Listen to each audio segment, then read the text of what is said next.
أعوذ بالله من الشيطان الرجيم. بسم الله الرحمن الرحيم.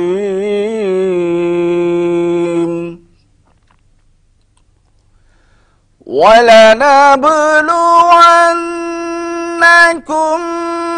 بِشَيْءٍ مِّنَ الْخَوْفِ وَالْجُوعِ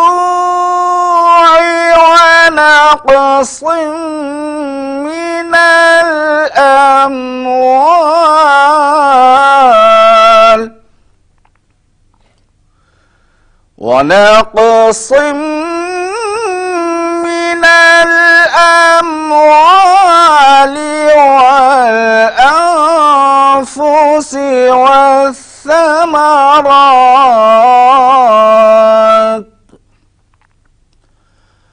وبشر الصابرين. صدق الله العظيم. نحمده ونصلي على رسوله الكريم.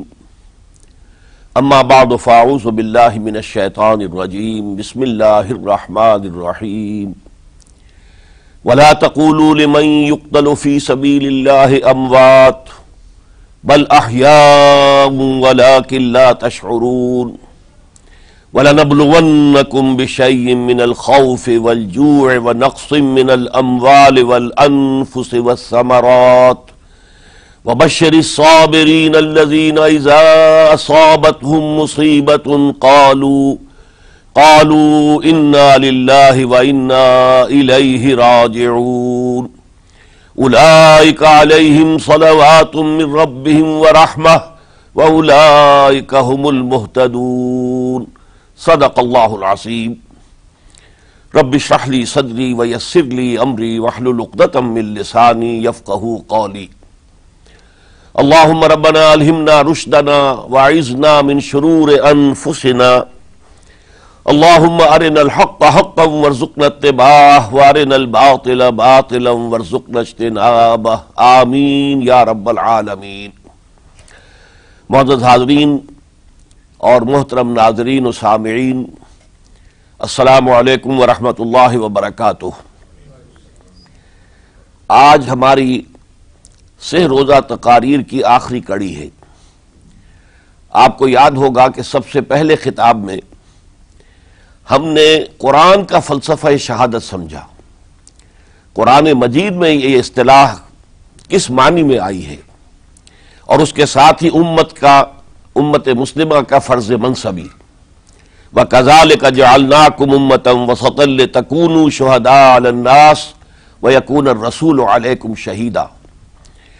تو اللہ کے دین کو بالفعل قائم کرنے کے لیے، تاکہ نوع انسانی پر ایک ابدی حجت قائم ہو جائے کہ اللہ کا دین قابل عمل ہے، اسے قائم کیا جا سکتا ہے، اور یہ بہترین سماجی نظام ہے. پولیٹیکو سوشو اکنامک سسٹم اس سے بہتر آج تک چشم فلک نے نہیں دیکھا.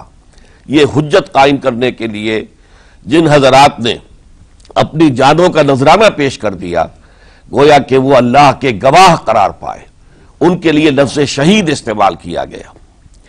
دوسرے لیکچر میں آپ کو یاد ہوگا کہ ہم نے یہ بات سمجھنے کی کوشش کی کہ جب اللہ کا دین جزیرہ نما عرب میں قائم ہو گیا، اور گویا کہ ہم کہہ سکتے ہیں کہ انقلاب محمدی علی صاحب الصلاۃ والسلام کی تکمیل ہو گئی، تو جیسے کہ ہر انقلاب کے ساتھ ہوتا ہے، اس کے بعد کچھ کاؤنٹر ریولوشنری موومنٹ شروع ہوئی. چنانچہ سب سے پہلے اندرون ملک عرب جھوٹے نبی کھڑے ہو گئے، نبوت کے جھوٹے دعوے دار، اور بہت سے لوگوں نے حکومت کو زکوٰۃ ادا کرنے سے انکار کر دیا. اور یہ فتنہ اتنا بڑا تھا کہ واقعہ یہ ہے کہ اگر اسے کرش نہ کر دیا جاتا تو انقلاب محمدی علی صاحب الصلاۃ والسلام اسی وقت ناکام ہو جاتا. یہ حضرت ابوبکر صدیق رضی اللہ تعالیٰ عنہ کے فضائل کا سب سے درخشاں باب ہے کہ انہوں نے اپنے عزم اور ہمت اور استقلال اور اللہ پر اعتماد، اللہ پر توکل اور بھروسے کے ساتھ ان دونوں فتنوں کو آئرن ہینڈ کے ساتھ کرش کر دیا، اور سال سوا سال ہی میں ان دونوں کاؤنٹر ریولوشنری موومنٹس کو ختم کر کے اس کے بعد انہوں نے جلد ہی اس نظام کا گویا کہ انچارج حضرت عمر رضی اللہ تعالیٰ عنہ کو بنا دیا کہ جو خلیفہ ثانی ہیں۔ پھر ہم نے دیکھا کہ حضرت عمر کے زمانے میں رضی اللہ تعالیٰ عنہ توسیع کا جو عمل ہے، توسیع انقلاب محمدی کا عمل بڑی تیز رفتاری کے ساتھ جاری ہوا، فتوحات کا سیلاب آیا، ایران پوری سلطنت تہس نہس ہو کر رہ گئی، اس کے پرچے اڑ گئے، سلطنت روما اپنے تمام شمالی افریقی مقبوضات سے محروم، مغربی ایشیا سے اسے بے دخل کر دیا گیا، صرف وہ یورپ کے اندر محدود ہو کر رہ گئی۔ اب ظاہر بات ہے کہ اس کے خلاف بھی تو پھر رد عمل ہونا تھا، کاؤنٹر ریولوشنری موومنٹس اٹھنی تھی۔ تو سب سے پہلے حضرت عمر رضی اللہ تعالی عنہ کی خلافت اور اس کے چراغ کو بجھانے کے لیے ایران کی طرف سے رد عمل ظاہر ہوا۔ ہرموزان جو ایک بڑا ان کا جرنیل تھا، اس کی سازش اور ابو لولو فیروز کے ذریعے سے حضرت عمر رضی اللہ تعالیٰ عنہ کو شہید کر دیا گیا۔ سمجھا یہ گیا تھا کہ یہ ساری عمارت شاید اسی شخصیت کی بل پر کھڑی ہے، لہذا جب میدان سے حضرت عمر ہٹ جائیں گے تو یہ خلافت کی پوری عمارت جو ہے وہ زمین بوس ہو جائے گی۔ لیکن معلوم ہوا یہ عمارت محمد کی بنائی ہوئی تھی صلی اللہ علیہ وسلم۔ کھنڈر بتا رہے ہیں عمارت عظیم تھی، بڑی عظیم عمارت تھی جو حضور نے تعمیر کی تھی، لہذا حضرت عمر کی شہادت سے کوئی فرق واقع نہیں ہوا۔ حضرت عثمان رضی اللہ تعالی عنہ آ گئے میدان میں، اور میں بتا چکا ہوں آپ کو کہ ان کے دور خلافت کے جو 12 سال ہیں ان میں سے پہلے 10 سال بالکل حضرت عمر فاروق رضی اللہ تعالیٰ عنہ کی خلافت کے دور کی مثال ہے۔ اسی تیزی کے ساتھ انقلاب جو ہے آگے بڑھ رہا تھا، فتوحات کا دائرہ پھیل رہا تھا، اور اندرون ملک پورا امن، سکون، اطمینان اور چین تھا۔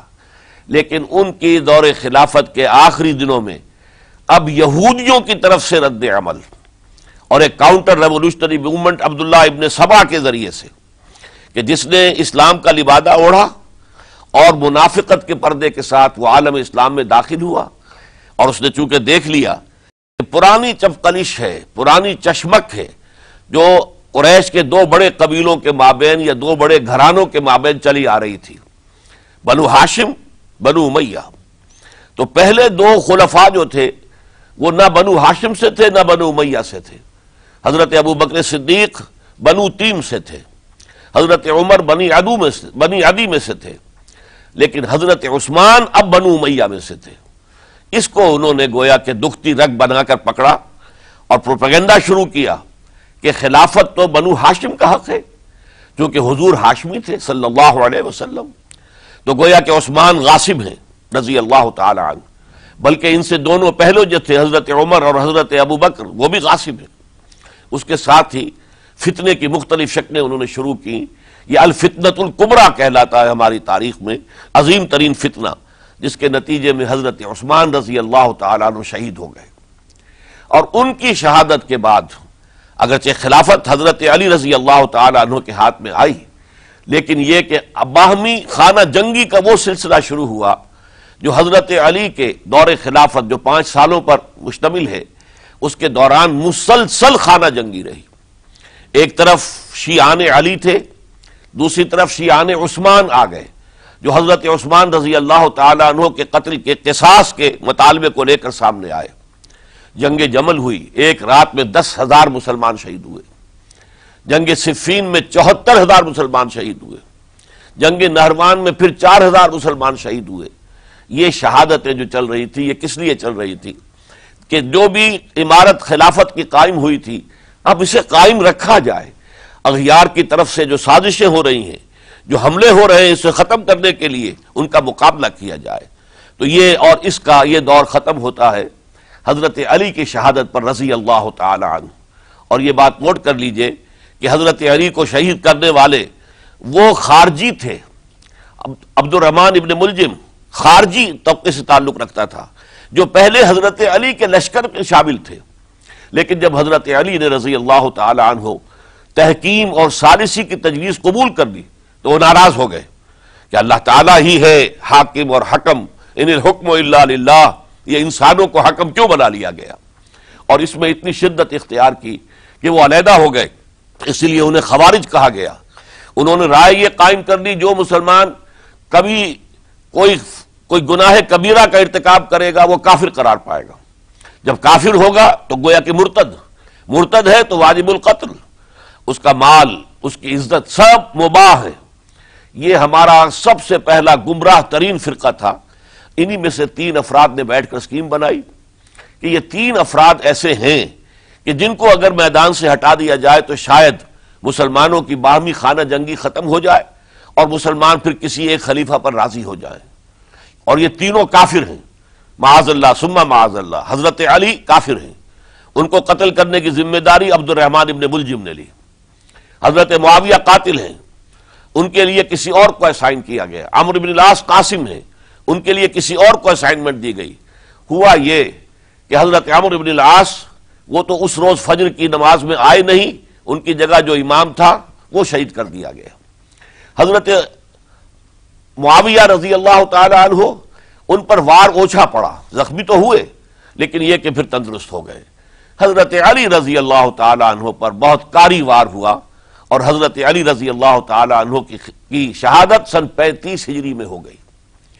یہ جو خلافت راشدہ کا اختتام یا تو سن 35 ہجری میں حضرت علی کی شہادت سے سمجھا جائے گا، یا میری ذاتی رائے ہے کہ نہیں، اس میں حضرت حسن کا دور خلافت بھی شامل ہونا چاہیے۔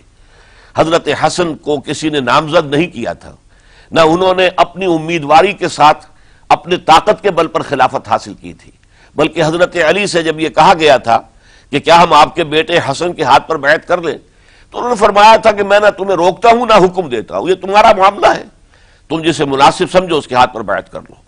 حضرت حسن رضی اللہ تعالیٰ عنہ نے جن کے ہاتھ پر جو بیعت ہوئی، تو اب معاملہ یہ ہو گیا کہ امیر معاویہ رضی اللہ تعالیٰ عنہ وہ ایک لشکر لے کر شام سے چلے۔ حضرت حسن 50,000 آدمیوں کے ساتھ ادھر سے نکلے، لیکن یہ ہے کہ انہیں محسوس ہو گیا تھا کہ میرے ساتھیوں میں ایسا فسادی عنصر بھی موجود ہے جو عبداللہ ابن سبا کے ساتھیوں میں سے، کہ وہ کسی اچھے کام کو پسند نہیں کرتا، لہذا انہوں نے پھر صلح کی پیشکش کی۔ حضرت معاویہ کو پیغام بھیجا کہ میں مصالحت چاہتا ہوں، بتائیے شرائط کیا ہیں۔ حضرت معاویہ نے بلینک پیپر بھیج دیا، سادہ کاغذ، کہ آپ جو شرائط چاہیں اس پر لکھ دیں، وہ مجھے قبول ہوں گے۔ حضرت حسن نے رضی اللہ تعالیٰ عنہ شرائط لکھ دی، حضرت معاویہ نے قبول کر لی، تو حضرت حسن دستبردار ہو گئے خلافت کے دعوے سے، اور اس کے بعد پھر حضرت امیر معاویہ کی خلافت کی بیعت کی گئی۔ اس سے پہلے انہوں نے خلافت کی بیعت نہیں لی تھی۔ یہ ہے سن 41 ہجری، اور اسے عام الجماع کہا جاتا ہے، یعنی یہ اختتام ہے مسلمانوں کی خانہ جنگی کے دور کا۔ پھر جمعیت ایک ہو گئی، پھر عالم اسلام متحد ہو گیا۔ اب پورا کا پورا عالم اسلام حضرت امیر معاویہ کے زیر خلافت تھا۔ اور حضرت امیر معاویہ کون ہیں؟ وہ خود ایک صحابی رسول ہیں، جلیل القدر صحابی رسول ہیں، اور آپ کو میں نے کل بھی بتایا تھا کہ حضرت معاویہ رضی اللہ تعالیٰ عنہ کی ایک ہمشیرہ ام حبیبہ رضی اللہ تعالیٰ عنہ حضور کے ازواج مطہرات میں سے ہیں، تو حضور کے گویا کے برادر نسبتی ہوئے۔ جو چند لوگ جو وحی کے لکھنے پر جو کاتبین وحی جو حضور نے مقرر کیے تھے، ان میں سے ایک حضرت معاویہ بھی ہیں۔ پھر حضرت معاویہ کے لیے حضور کی دعا ہمیں ملتی ہے، اللہم اجعلہ ہادیا مہدیا، اے اللہ اسے ہادی ہدایت دینے والا بنا دے اور مہدی بنا دے جو ہدایت یافتہ ہو۔ تو یہ ان کی شان ہے۔ اور پھر یہ کہ ان کے زمانے میں جب عالم اسلام متحد ہو گیا، داخلی خلفشار ختم ہو گیا، تو فتوحات کا سلسلہ بھی دوبارہ جاری ہو گیا۔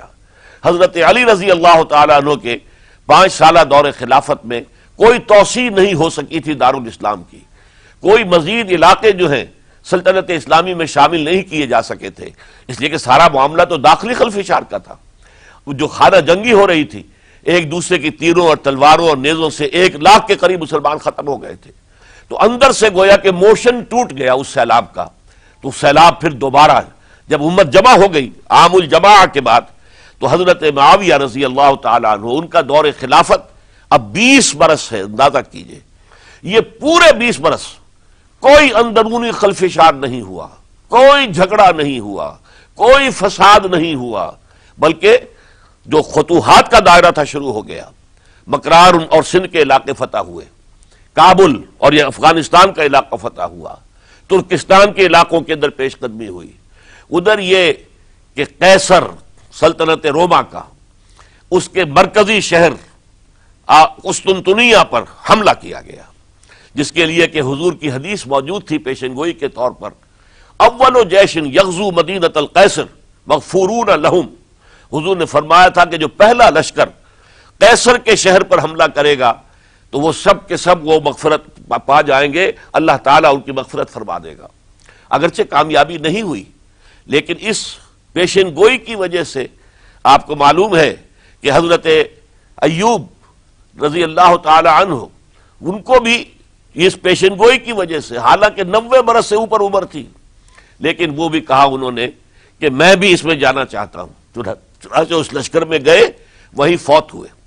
بہرحال یہ سارے کارنامے اپنی جگہ پر، امن و امان اپنی جگہ پر، اس کے باوجود اہل سنت والجماعت حضرت معاویہ کے دور خلافت کو خلافت راشدہ میں شامل نہیں سمجھتے۔ اس کی وجہ کیا ہے؟ خلافت راشدہ کی شرط اولین قرآن مجید کے حکم کے مطابق امرہم شورا بینہم، مسلمانوں کے باہمی معاملات باہمی مشورے سے طے پاتے ہیں۔ حضرت ابو بکر صدیق رضی اللہ تعالیٰ عنہ سقیفہ بنی سعدہ کے اندر مشورے کے بعد ان کو منتخب کیا گیا اور ان کے ہاتھ پر بیعت ہوئی۔ حضرت عمر رضی اللہ تعالیٰ عنہ کو حضرت ابو بکر نے مسلمانوں سے مشورہ کر کے پھر نامزد کیا۔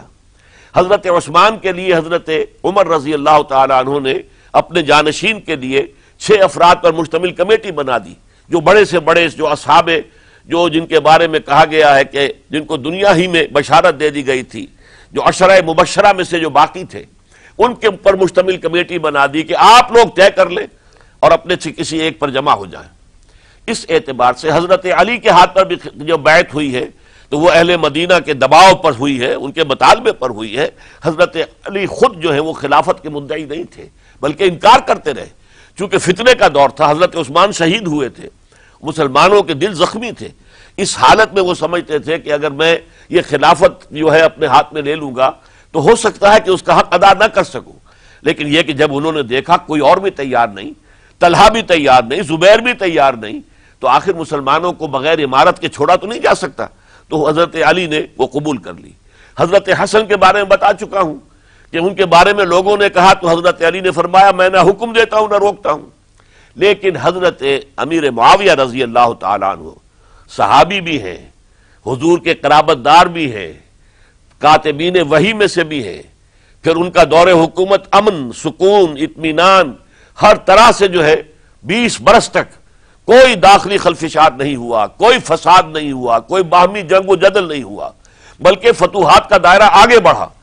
اس کے باوجود چونکہ انہوں نے طاقت سے خلافت حاصل کی، لہذا ان کے دور خلافت کو ہم خلافت راشدہ میں تسلیم نہیں کرتے، حالانکہ وہ خود راشد ہیں، اس لیے کہ تمام صحابہ کرام کے بارے میں سورہ حجرات میں فرمایا وَلَكِنَّ اللَّهَ حَبَّبَ إِلَيْكُمُ الْإِيمَانَ وَزَيَّنَهُ فِي قُلُوبِكُمْ وَكَرَّهَ إِلَيْكُمُ الْكُفْرَ وَالْفُسُوقَ وَالْعِصْيَانَ أُولَٰئِكَ هُمُ الرَّاشِدُونَ۔ تمام صحابہ کرام کی شان یہ ہے کہ اللہ تعالیٰ نے ان کے دلوں میں ایمان کو کھبو دیا ہے، ایمان ان کے دلوں میں رچ گیا ہے، بس گیا ہے، جم گیا ہے، اور کفر سے، فسق سے انہیں تبھی نفرت ہو گئی ہے، اور یہ سب کے سب راشدون ہیں، تو تمام صحابہ راشدون ہیں۔ اس اعتبار سے خود حضرت امیر معاویہ بھی راشدون میں شامل ہیں، لیکن خلفائے راشدین میں شامل نہیں ہیں۔ خلفائے راشدین عام طور پر تو ہم کہتے ہیں حضرت ابو بکر، حضرت عمر، حضرت عثمان، حضرت علی۔ میں نے اپنی ذاتی رائے، حقیر سی رائے عرض کی ہے، اس میں حضرت حسن کا دور بھی شامل ہونا چاہیے 6 مہینے کا، تب وہ 30 برس پورے ہوتے ہیں، جو حدیث میں آیا ہے کہ خلافت جو ہے وہ 30 برس رہے گی، اس کے بعد ملوکیت شروع ہو جائے گی۔ تو ملوکیت کا پہلا قدم یہ تھا کہ حضرت معاویہ نے طاقت سے بزور خلافت حاصل کی، اس لیے ان کو خلیفہ راشد ہم نہیں کہتے۔ البتہ یہ ضرور ہے کہ ان کا دور بہت پرسکون دور تھا۔ البتہ جب 10 برس گزر گئے حضرت معاویہ کے دور حکومت کو، اب میں یہاں لفظ خلافت کی بجائے دور حکومت استعمال کر رہا ہوں، کیونکہ خلافت راشدہ سے ذرا اس کا فرق واضح ہو جائے۔ تو اس وقت ایک اور صحابی، جلیل القدر صحابی مغیرہ ابن شعبہ رضی اللہ تعالی عنہ، وہ حضرت معاویہ کے پاس آئے اور انہوں نے یہ کہا کہ دیکھیے، اگر آپ نے اپنے بعد اپنا جانشین نامزد نہ کیا تو ہو سکتا ہے پھر فسادات پیدا ہو جائے، پھر مختلف لوگ خلافت کا دعویٰ لے کر کھڑے ہو جائیں، پھر خانہ جنگی ہو جائے۔ 5 برس کی خانہ جنگی میں 1 لاکھ سے زیادہ مسلمان شہید ہو چکے ہیں، قتل ہو چکے ہیں، ہلاک ہو چکے ہیں۔ اب دوبارہ وہی دور نہ آ جائے، لہذا آپ اپنا جانشین نامزد کر دیجئے۔ امیر معاویہ ریلیکٹنٹ تھے، لیکن انہوں نے دلائل دیے، دلائل مضبوط تھے۔ انہوں نے کہا کہ اب کبار صحابہ دنیا سے رخصت ہو چکے، وہ جماعت کہ جن کی تربیت اور تزکیہ، جن کی تعلیم حضور نے خود کی تھی اور ان کو اندر سے پاک کر دیا تھا، ان کی نیتیں بالکل پاک ہو چکی تھی، کوئی نفسانیت ان میں نہیں رہی تھی، وہ جماعت تو اکثر و بیشتر اب ختم ہو چکی، فوت پا چکے، وفات ہو چکی۔ لہذا اب جو ہے اکثر و بیشتر نو مسلم ہیں جو بعد کے فتوحات کے ذریعے سے اسلام لائے ہیں، لہذا ان کے اندر نہ وہ پختگی ہے، نہ ان کے اندر وہ تقویٰ ہے، نہ تدین ہے، نہ اصول پرستی ہے۔ اسلام کی پوری تعلیمات جو ہیں وہ ان کے وجود کے اندر، ان کے شعور کے اندر گہری اتری ہوئی نہیں ہے، لہذا اب صورتحال وہ نہیں رہ سکے گی جو حضرت ابو بکر یا حضرت عمر یا حضرت عثمان یا حضرت علی کے زمانے میں تھی، لہذا آپ نامزد کیجئے۔ یہ بھی بتا دوں کہ مغیرہ ابن شعبہ کون تھے رضی اللہ تعالیٰ عنہ۔ نمبر 1 یہ ہے کہ یہ اصحاب شجرہ میں شامل ہیں، جن 1400 یا 1800 افراد نے حضور سے بیعت کی تھی صلح حدیبیہ سے متصلا قبل، اس درخت کے نیچے بیٹھ کر جس کے بارے میں سورہ فتح میں فرمایا گیا کہ لقد رضی اللہ عن المؤمنین اذ یبایعونک تحت الشجرہ، اللہ ان تمام اہل ایمان سے راضی ہو گیا جو ہے نبی صلی اللہ علیہ وسلم آپ کے دست مبارک پر بیعت کر رہے تھے اس درخت کے نیچے، ان میں سے موجود، ان میں یہ مغیرہ ابن شعبہ ہے۔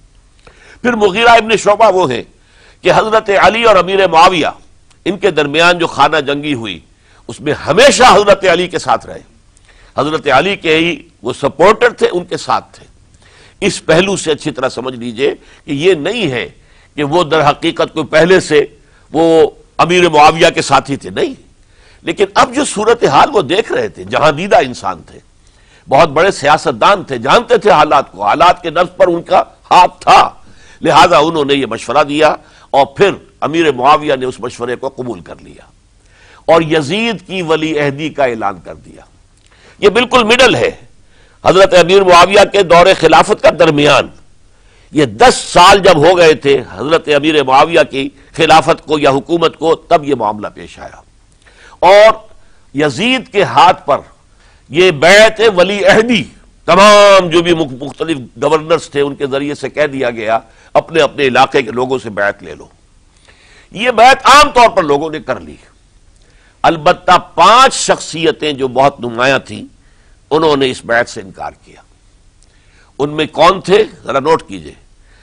حضرت ابو بکر فوت ہو چکے، ان کے بیٹے عبد الرحمن ابن ابی بکر۔ حضرت عمر فوت ہو چکے، ان کے بیٹے عبداللہ ابن عمر۔ حضرت زبیر فوت ہو چکے، ان کے بیٹے عبداللہ ابن زبیر۔ حضرت عباس فوت ہو چکے، ان کے بیٹے عبداللہ ابن عباس۔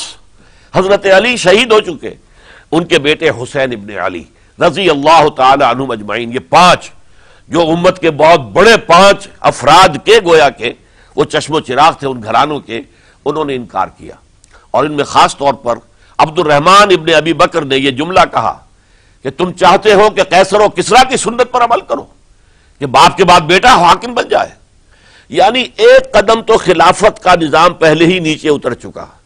مشاورت سے تو حضرت امیر معاویہ کا بھی جو نسب ہوا ہے وہ مشاورت سے نہیں ہوا۔ ایک درجے میں وہ جو اللہ تعالیٰ کے رسول نے عمارت بنائی تھی شاندار، اس خلافت کا جو سیاسی نظام تھا اس میں ایک تو کڑی آ چکی زوال کی کہ ایک شخص نے طاقت کے ذریعے سے خلافت حاصل کر لی، اب اس کی اگلی کڑی لانا چاہتے ہو کہ قیصر و کسریٰ کے طریقے سے خاندان کے اندر، ایک قبیلے کے اندر یہ خلافت جو ہے یا حکومت جو ہے نسل بعد نسل، باپ کے بعد بیٹا اور بیٹے کے بعد پوتا، اس کو ہم کبھی گوارا نہیں کریں گے۔ حضرت امیر معاویہ بہت دانشمند انسان تھے، انہوں نے ان پانچوں حضرات پر کوئی تشدد نہیں کیا، کوئی جبر نہیں کیا، بلکہ رہنے دیا، ٹھیک ہے یہ بیعت نہیں کر رہے، ابھی تو بیعت ولی عہدی ہے، کوئی حرج نہیں۔ لہذا کوئی جھگڑا، کوئی اس وجہ سے کوئی فساد، اس بنا پر کوئی جنگ نہیں ہوئی۔ 10 سال گزر گئے، یعنی 10 سال تک یزید ولی عہد رہا ہے، 10 سال تک، اور اس سوائے ان 5 بڑی شخصیتوں کے جو پوری امت تھی، عوام الناس تھے، ان سب نے اسے قبول کیا۔ یہ صورتحال اب جب پیدا ہوئی جب حضرت امیر معاویہ کا انتقال ہو گیا، یہ سن 60 ہجری ہے، اب سوال پیدا ہوا کہ وہ ولی عہدی کی بیعت اب بیعت خلافت میں منتقل ہو جائے گی۔ لہذا پھر یہ ہوا کہ سب لوگوں سے، سب گورنروں کو لکھ دیا گیا تمام صوبوں کے اندر کہ اپنے اپنے لوگوں سے بیعت لے لو۔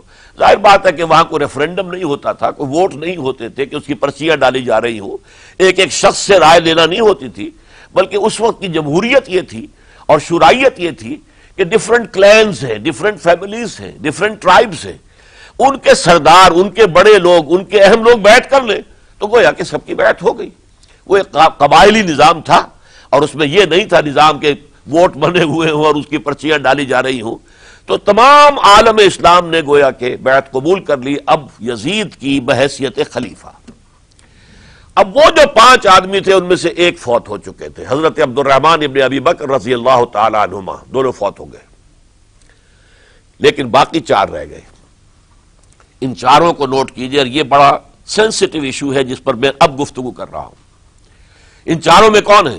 عبداللہ ابن عباس، عمر میں سب سے بڑے وہ ہیں، اور ان کی شان یہ ہے کہ انہیں حبر الامہ کہا گیا ہے، امت کے سب سے بڑے عالم، اور قرآن مجید کے وہ سب سے پہلے مفسر ہیں۔ اصل جو جتنی بھی تفسیری روایات ہمیں ملتی ہیں حضرت عبداللہ ابن عباس کے شاگردوں سے، تابعین سے، لہذا ان کا بہت اونچا مقام ہے۔ حضرت عبداللہ ابن عمر، ان کا مقام بھی آپ کو معلوم ہے، حدیثوں کی کتنی بڑی تعداد ہے جو عبداللہ ابن عمر سے مروی ہے، اور اس کو سلسلۃ الذہب کی پہلی کڑی کہا جاتا ہے۔ روایت حدیث میں جو سنہری زنجیر ہے اس کا آغاز حضرت عبداللہ ابن عمر ہے۔ ایک طرف یہ دونوں ہو گئے، ان دونوں کی رائے کیا ہوئی؟ اگرچہ کام غلط ہوا ہے، یہ اس طریقے سے قیصر و کسریٰ کی روایت پر عمل کرنا غلط ہے، لیکن یہ اتنی بڑی غلطی نہیں ہے کہ اس کی وجہ سے باہمی جنگ و جدال ہو، خوریزی ہو، ایک دوسرے کی گردنیں کاٹی جائیں اور فتنہ و فساد پیدا کر دیا جائے۔ لہذا انہوں نے یزید کی بیعت کر لی۔ 2 حضرات رہ گئے، یہ نسبتاً نوجوان ہیں، ان دونوں کی پیدائش ہجرت کے بعد ہوئی ہے۔ ہجرت کے بعد پہلا بچہ جو مہاجرین میں پیدا ہوا ہے وہ عبداللہ ابن زبیر ہے، بلکہ کچھ عرصے تک مہاجرین میں جب کوئی پیدائش نہیں ہوئی تو وہ مکے مدینے کے منافقین نے کہنا شروع کر دیا تھا کہ یہ یہاں کے کمزور ہو گئے، نامرد ہو گئے، ان کی اولاد اب چلے گی نہیں۔ تو عبداللہ ابن زبیر جب پیدا ہوئے، اور آپ کو معلوم ہونا چاہیے وہ حضرت ابوبکر صدیق کے نواسے ہیں، حضرت عائشہ صدیقہ کی ہمشیرہ حضرت اسما کے بیٹے ہیں عبداللہ ابن زبیر، اور زبیر بہت شجاع، بہت ہی بہادر انسان تھے۔ تو عبداللہ ابن زبیر کے اندر بھی وہی کیفیات تھی۔ انہوں نے کہا نہیں، اس غلطی کو ہم برداشت نہیں کریں گے، خورزی ہوتی ہے تو ہو، لیکن ہم اسلامی نظام کو نیچے اترتا ہوا نہیں دیکھ سکتے۔ جیسے کبھی حضرت ابوبکر نے فرمایا تھا ایبدل الدین وانا حی، کیا دین میں ترمیم اور تنسیخ کر دی جائے گی؟ دین کو بدل دیا جائے گا، دین میں تحریف کر دی جائے گی جبکہ میں ابھی زندہ ہوں؟ میں جیتے جی یہ نہیں ہونے دوں گا۔ حضرت عبداللہ ابن زبیر کی یہ رائے ہوئی، وی ہیو ٹو چیلنج، ہم مقابلہ کریں گے، ہم اسے پیسیولی قبول نہیں کریں گے۔ انہوں نے بیعت سے انکار کیا اور مدینہ چھوڑ کر مکے جا کر حرم کے اندر پناہ گزین ہو گئے۔ یہی معاملہ حضرت حسین ابن علی رضی اللہ تعالی عنہما کا تھا، وہ بھی نہایت شجاع، نہایت جری، نہایت بہادر۔ انہوں نے بھی کہا کہ یہ غلط قیصر و کسریٰ کی روایت جو شروع ہو رہی ہے اسے ہم نے ریزسٹ کرنا ہے اور اسے ہم آگے نہیں چلنے دیں گے۔ ان پر بھی جب دباؤ ڈالا گیا کہ بیعت کرو تو وہ کچھ وقت مان کر کہ دیکھیے میں ایسا شخص نہیں ہوں کہ تنہائی میں علیحدہ کمرے میں بیٹھ کر بیعت کروں، جب عمومی بیعت لوگے تم سب سے تو میں بھی آ جاؤں گا، اس وقت لوگ فیصلہ کریں گے۔ تو بس اس وجہ سے پھر وہ گورنر جو تھا اس وقت مدینے کا، اس سے اجازت لے کر آ گئے اور راتوں رات وہاں سے نکل کر وہ بھی مکے پہنچ گئے۔ تو اب یہ چار جو ہیں دو گروہوں میں تقسیم ہو گئے، 2+2۔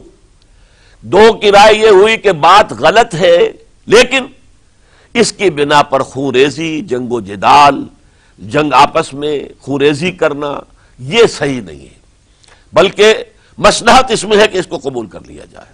پھر اللہ تعالیٰ کو بہتر حالات پیدا کرے گا اس کے ذریعے سے، تعلیم کے ذریعے، تلقین کے ذریعے سے، جیسے نبی اکرم صلی اللہ علیہ وسلم نے اتنا عظیم انقلاب برپا کیا تھا۔ ہم کوشش کریں گے کہ نظام حکومت کی اصلاح ہو جائے، لیکن اس وقت اگر ہم اڑ گئے تو پھر گویا کہ خونریزی اور فساد اور باہمی جو جنگ ہے وہ شروع ہو جائے گی۔ اور دو حضرات کی رائے ہوئی کہ نہیں، ہمیں ہر صورت میں رجسٹ کرنا ہے، خونریزی ہوتی ہے تو ہو، ہمیں جانیں دینی پڑتی ہے تو دیں گے، ہم شہادت قبول کریں گے، لیکن اس غلطی کو قبول نہیں کر سکتے۔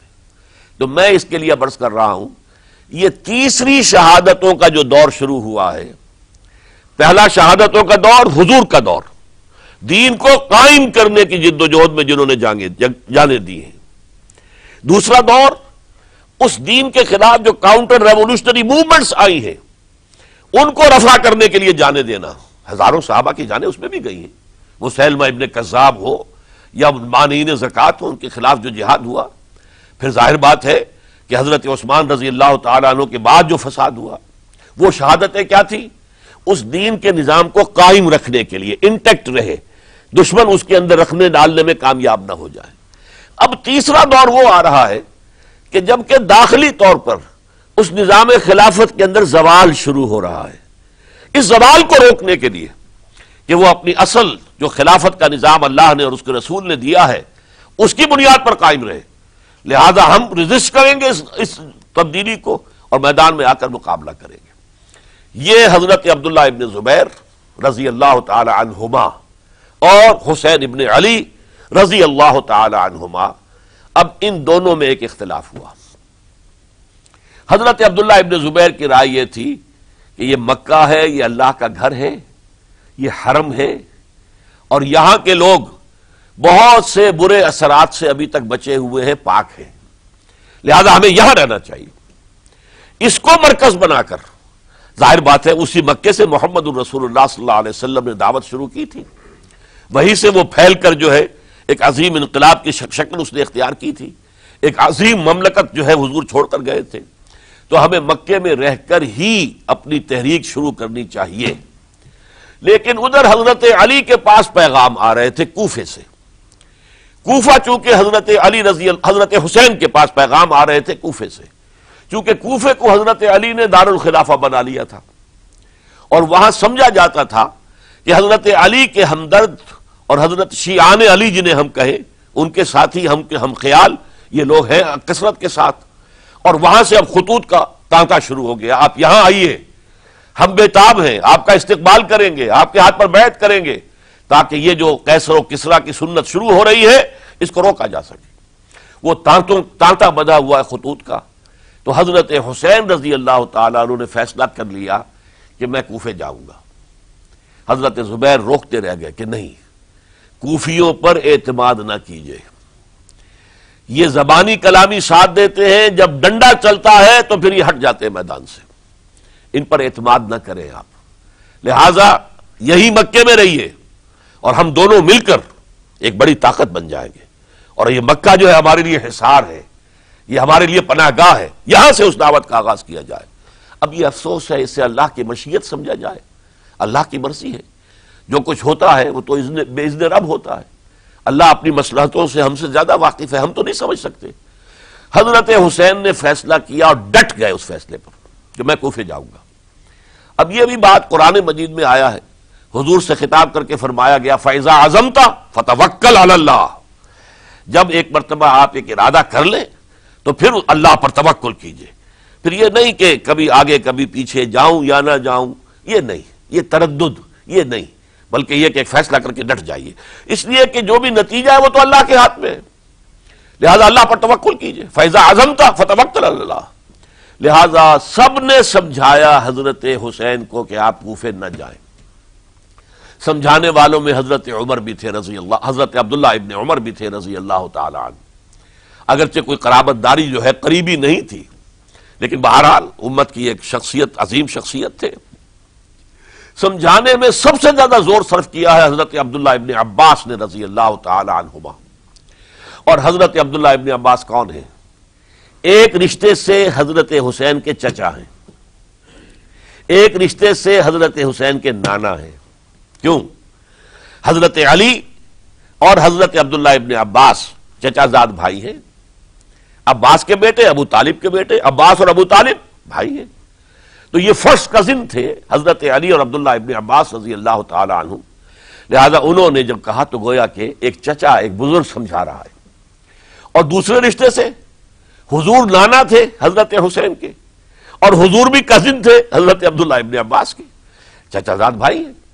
اس حوالے سے سمجھ لیجئے کہ حضور کے کزن نانا کے درجے میں آ گئے، تو یہ دو رشتے تھے حضرت عبداللہ ابن عباس کے، اور انہوں نے بڑی الہا زاری کے ساتھ، بڑی اپنے مقام سے نیچے اتر کر خوشامد کی ہے، حسین خدا کے لیے باز آ جاؤ، حسین خدا کے لیے باز آ جاؤ، حسین اگر جانا ہی ہے تو اپنے بال بچوں کو لے کر نہ جاؤ۔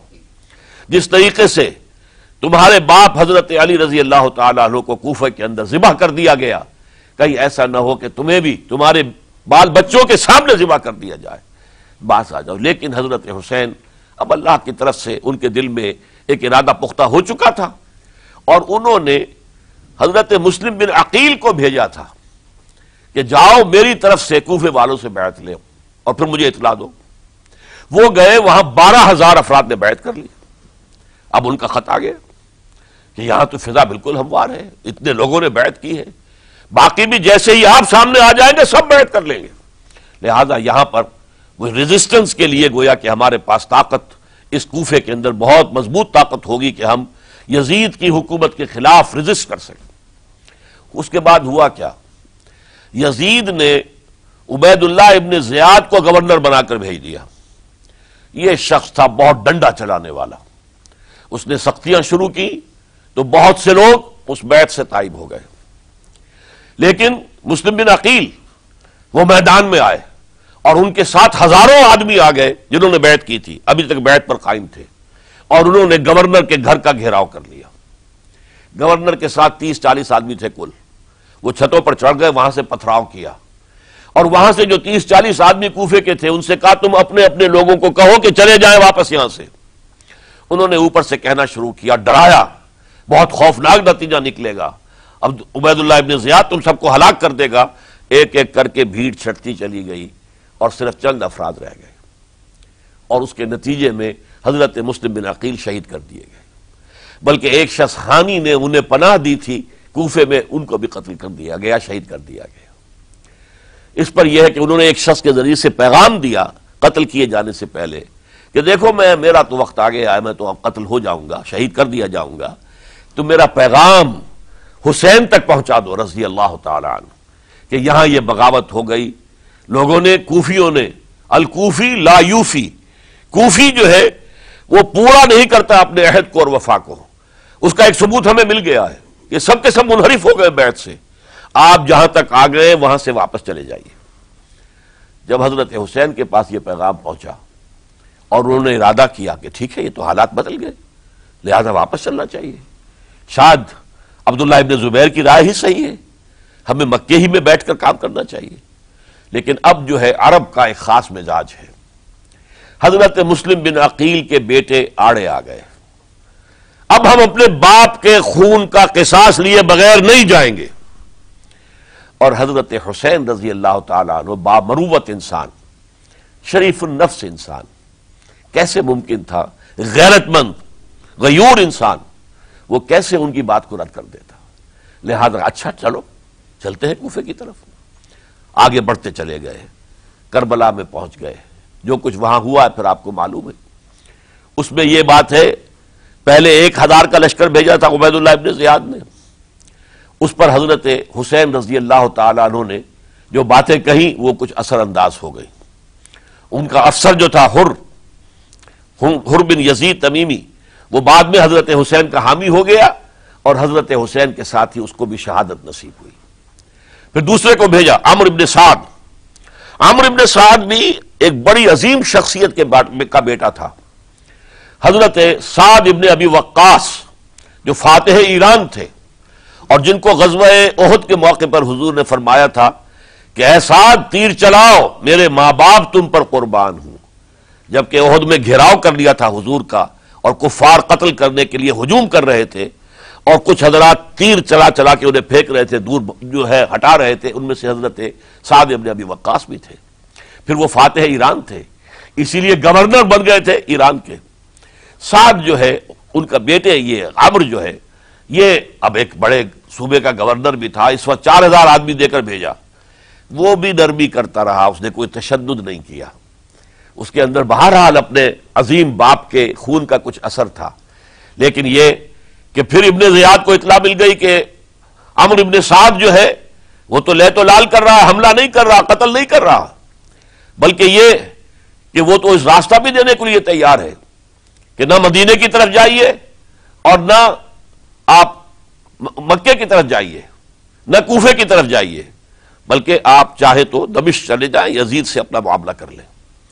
اس پر ابن زیاد نے پھر وہاں سے خط لکھا ہے میں نے تمہیں اس کام کے لیے بھیجا تھا، میں نے تمہیں حکم دیا تھا حسین سے میری بیعت لو، یعنی میری بیعت کے ذریعے یزید کی بیعت لو اور اسے پکڑ کر لا کر میرے سامنے پیش کرو. لہذا پھر اس نے ایک بہت خونخوار شخص کو زیادہ فوج دے کر بھیجا ہے اور وہ جو ہے اس نے آ کر جو ہے شمر نے پھر اس نے فیصلہ کن معاملہ کیا. حضرت حسین رضی اللہ تعالیٰ عنہ نے ان دنوں میں جو وہاں گزرے ہیں جتنے بھی کوفی آئے ہوئے تھے نا، اکثر و بیشتر تو کوفے کے لوگ تھے، ان سے کہا کہ میں خود نہیں آیا، تم نے مجھے بلایا تھا. اے فلاں ابن فلاں کیا تم نے مجھے خط نہیں لکھا تھا کہ آؤ؟ اے فلاں ابن فلاں کیا تم نے مجھے پیغام نہیں بھیجا تھا کہ یہاں تشریف لائیے؟ اور دیکھو میرے پاس تمہارے خطوط موجود ہیں. وہ ایک تھیلا جس میں کہ خطوط ہے وہ بھی لا کے میدان میں رکھ دیا. یہ حضرت حسین رضی اللہ تعالیٰ عنہ کی شرافت اور اپنی صاف دلی.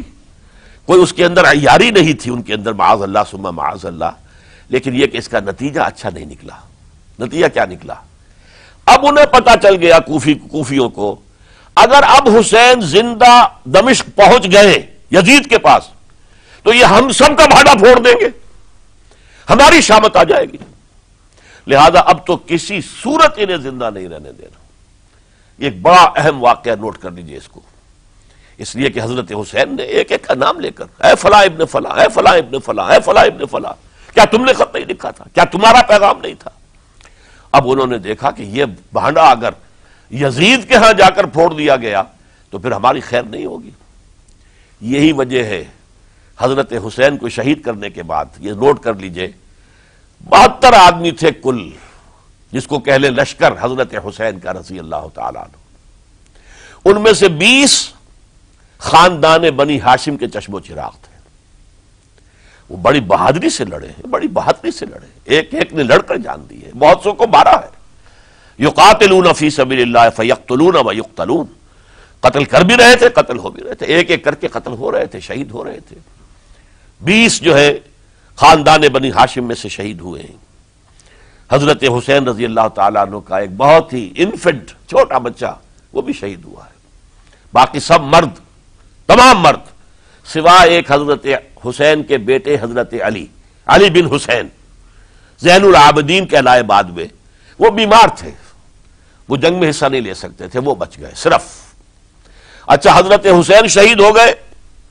یہ ہے 10 محرم الحرام سن 61 ہجری. کیا مطلب ہے؟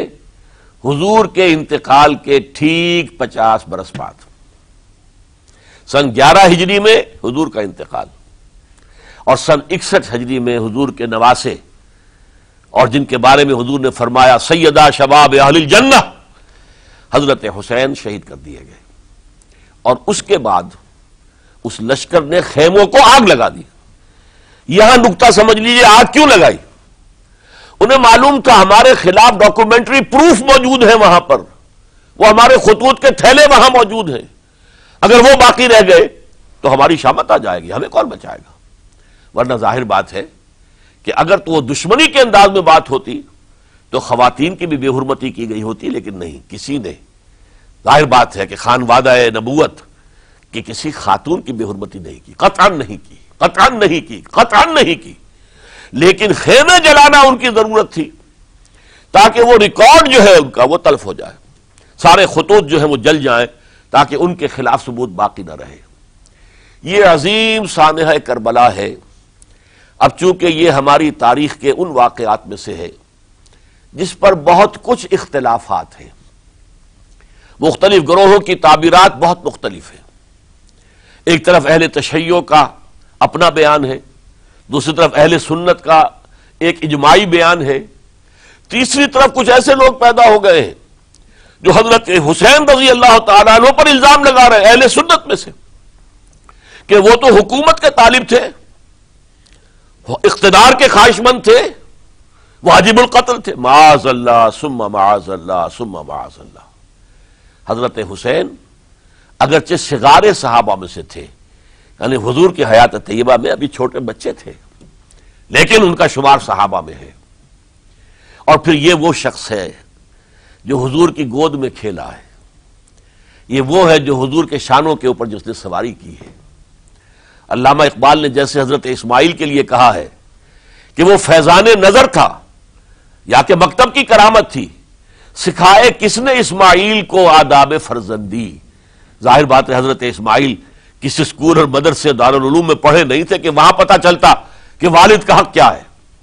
یہ فیضان نصر تھا، ابراہیم کی نگاہ کا یہ فیضان تھا کہ بیٹے کے اندر وہ جذبہ پیدا ہوا کہ یا ابت افعل ما تؤمر، ابا جان جو خواب آپ دیکھ رہے ہیں اور جو حکم آپ کو اس خواب کے ذریعے مل رہا آپ کر گزریے، ستجدنی انشاءاللہ من الصابرین۔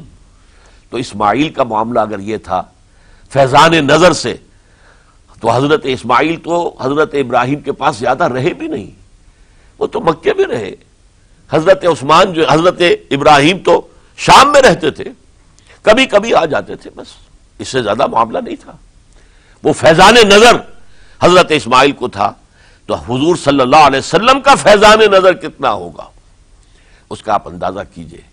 یہ کوئی جنگ اقتدار نہیں تھی، معاذ اللہ ثم معاذ اللہ ثم معاذ اللہ، بلکہ انہوں نے اپنا ایک فرض منصبی سمجھا ہے کہ میرے نانا کا لایا ہوا نظام اور اس کے اصول اب ٹوٹ رہے ہیں، جیسے حضرت ابوبکر کا قول میں نے آج بھی آپ کو سنایا، ایبدل الدین وانا حی، کیا دین میں ترمیم اور تنسیخ کی جائے گی، دین کی باتوں کو بدل دیا جائے گا جبکہ میں ابھی زندہ ہوں۔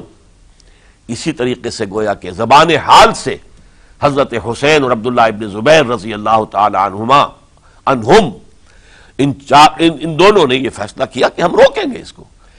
آپ اختلاف کر سکتے ہیں کہ حضرت حسین کی رائے صحیح تھی یا حضرت عبداللہ ابن عباس کی رائے صحیح تھی، یہ کہہ سکتے ہیں آپ، لیکن کسی کی نیت پر حملہ نہیں کر سکتے۔ اسی طریقے سے بعض لوگ جو ہے حضرت عبداللہ ابن عباس، عبداللہ ابن عمر، ان کی نیتوں پر حملہ کرتے، ان کو تو یزید نے دولت سے خرید لیا تھا، معاذ اللہ ثم معاذ اللہ ثم معاذ اللہ۔ یہ دونوں جلیل القدر صحابہ ہیں، یہ تو صغار صحابہ میں سے نہیں ہیں، یہ جوان تھے پورے حضور کے زمانے میں، جنگوں میں حصہ لیا ہے۔ حضرت عبداللہ ابن عمر نے، عبداللہ ابن عباس نے رضی اللہ تعالی عنہما، انہیں کوئی رقم نہیں خرید سکتی تھی، کوئی دولت نہیں خرید سکتی تھی، جو رائے انہوں نے قائم کی دیانتاً قائم کی۔ اور ہمارے ہاں اصول یہ ہے کہ جب کوئی نئی صورتحال پیدا ہو جائے اور اجتہاد کی ضرورت پیش آ جائے اور پوری کوشش کر کے مجتہد اجتہاد کر رہا ہے، تو اگر اسے غلطی بھی ہو جائے، مجتہد مخطی خطا کار، اس کو بھی اکیرا ثواب ملتا ہے، اور مجتہد مصیب وہ مجتہد کے جس کی رائے صحیح، جس کا فیصلہ صحیح، اسے دوہرا ثواب ملتا ہے۔ تو ان کے مابین ایک اختلاف رائے کا ہوا، اجتہاد کا ہوا۔ آیا یہ غلطی اتنی بڑی ہے کہ امت میں تفرقہ پیدا کیا جائے، امن و امان کو برباد کیا جائے، خوریزی کا بازار گرم کیا جائے، یا نہیں؟ دو کی رائے یہ ہوئی، ان کی مخلصانہ رائے تھی، ان کی دیانت دارانہ رائے تھی، ہم ان کی نیت پر حملہ نہیں کر سکتے، آپ اختلاف کرنا چاہیں تو کیجئے۔ اسی طرح حضرت عبداللہ ابن زبیر اور حضرت حسین ابن علی رضی اللہ تعالی عنہ، ظاہر بات ہے کہ ان کا بھی ایک اجتہادی رائے تھی کہ نہیں، یہ دین کے نظام کے اندر بہت بڑا رکھنا پڑ رہا ہے، یہ تو اب قیصر و کسریٰ کی سنت شروع ہو رہی ہے، یہ اسلام کے دین کے اوپر طریقہ نہیں، عمل نہیں ہو رہا ہے، تو ہم اسے اپنی جانوں کا نذرانہ دے کر بھی اسے روکیں گے، روکنے کی کوشش کریں گے، رکے نہ رکے ہم اپنی جانیں دے دیں گے۔ یہ بھی دیانت دارانہ رائے تھی، مخلصانہ رائے تھی، ان کی نیت پر کوئی حملہ کم سے کم اہل سنت والجماعت میں سے کسی شخص کو حق نہیں ہے۔ اس لیے کہ اہل سنت والجماعت کا کہنا یہ ہے الصحابۃ کلہم عدول، صحابہ جتنے بھی ہیں وہ سب کے سب عدول ہیں، ان میں بدنیتی نہیں آ سکتی، خطا ہو سکتی ہے۔ اہل سنت کے نزدیک معصومیت خاصہ نبوت ہے، نبوت ختم ہو گئی محمد الرسول اللہ صلی اللہ علیہ وسلم پر، آپ کے بعد معصوم کوئی نہیں، ابو بکر بھی معصوم نہیں، عمر بھی معصوم نہیں، عثمان بھی معصوم نہیں، علی بھی معصوم نہیں رضی اللہ تعالیٰ عنہ اجمعین۔ تو معصوم کون ہوگا؟ عبداللہ ابن عباس بھی معصوم نہیں، عبداللہ ابن زبیر بھی جو ہے معصوم نہیں، حسین ابن علی بھی معصوم نہیں، اسی طریقے سے عبداللہ ابن عمر، عبداللہ ابن زبیر، کوئی معصوم نہیں۔ انہوں نے اپنی رائے قائم کی ہے، اس پر عمل کیا ہے دیانت دارانہ سنسیریٹی کے ساتھ، اور ان کے لیے اللہ تعالیٰ کے ہاں ہر طرح کا اجر و ثواب ہے سب کے لیے۔ حضرت عبداللہ ابن زبیر کی رائے اس اعتبار سے بہتر ثابت ہوئی، انہوں نے مکے میں پھر حکومت قائم کی، 9 برس تک ان کی حکومت قائم رہی، بنو امیہ ختم نہیں کر سکے اسے، سن 73 میں جا کر ان کی شہادت ہوئی ہے، اور ایک مرحلہ تو وہ بھی آیا تھا کہ شام اور مصر کی دونوں صوبے جو ہیں وہ بھی ان کے تحت آ گئے تھے۔ تو واقعہ یہ ہے کہ اگرچہ حضور نے ہمیں منع کیا ہے کہ کبھی یہ نہ کہا کرو کہ ایسا ہوتا تو ایسا ہو جاتا، نہیں، جو ہوا اللہ کی مرضی سے ہوا، اللہ کے اذن سے ہوا۔ حدیث کے الفاظ ہیں ان کلمۃ اللہ تفتح عمل الشیطان، یہ جو لو کاش یہ ہو جاتا، کاش یوں ہو جاتا تو بڑے اچھے نتیجے نکلتے، یہاں سے شیطان کا عمل شروع ہو جاتا ہے۔ ورنہ واقعہ یہ ہے کہ دل سے یہ بات نکلتی ہے، اگر حضرت حسین اور عبداللہ ابن زبیر یکجا ہو جاتے اور مکے کو اپنا مرکز بنا کر جو عظیم مقصد انہوں نے اپنے سامنے رکھا تھا کہ یہ جو روایت غلط آ رہی ہے اسلام کے دینی سیاسی نظام کے اندر، اس کو ہم روکیں گے، تو اللہ تعالیٰ انہیں کامیابی عطا فرما دیتا۔ لیکن یہ پھر ہم کہیں گے ما شاء اللہ کان وما لم یشاء لم یکن، جو اللہ نے چاہا وہ ہوا، اور جو اللہ نے نہیں چاہا وہ نہیں ہوا۔ حضرت حسین کو وہ عظیم شہادت اللہ نے دینی تھی، وہ اونچا مقام عطا کرنا تھا، اور پھر ان کی عظیمت، ان کا صبر، ان کا ثبات، ان کا استقلال، معلوم ہوا کہ اللہ تعالیٰ نے انسانوں کے اندر کتنی کچھ طاقت رکھی ہوئی ہے اور کتنی کچھ صلاحیتیں اللہ نے ودیعت کی ہیں۔ وہ جس طرح ڈٹے رہے، کھڑے رہے، واقعہ یہ ہے کہ وہ بھی نوع انسانی کے لیے ہمیشہ کے لیے ایک سبق ہے، اور وہ سبق یہ ہے کہ آپ حق، جو بھی آپ حق سمجھیں اس حق کے اوپر ڈٹ کر کھڑے ہو جائیں، اور اس میں پرواہ نہ کیجئے کہ آپ کی نفری کم ہے یا آپ کے ساتھ تعداد زیادہ، کوئی خیال نہ کیجئے، اس کے فکر نہ کیجئے کہ حالات ادھر ہیں یا ادھر ہیں، حالات سازگار آپ کے دشمن کے ساتھ ہیں یا آپ کے ساتھ ہیں، کوئی فکر نہ کیجئے۔ حق حق ہے، اس کا ساتھ دینا لازم ہے، اس کے لیے جان دے دینا یہ سب سے بڑی کامیابی ہے۔ وَلَا تَقُولُوا لِمَن يُقْتَلُ فِي سَبِيلِ اللَّهِ اموات، ہرگز نہ کہنا ان کو جو اللہ کی راہ میں قتل ہو جائیں کہ وہ مردہ ہیں، بل احیاء، وہ تو زندہ ہے، ولیکن لا تشعرون، تمہیں شعور نہیں ہے۔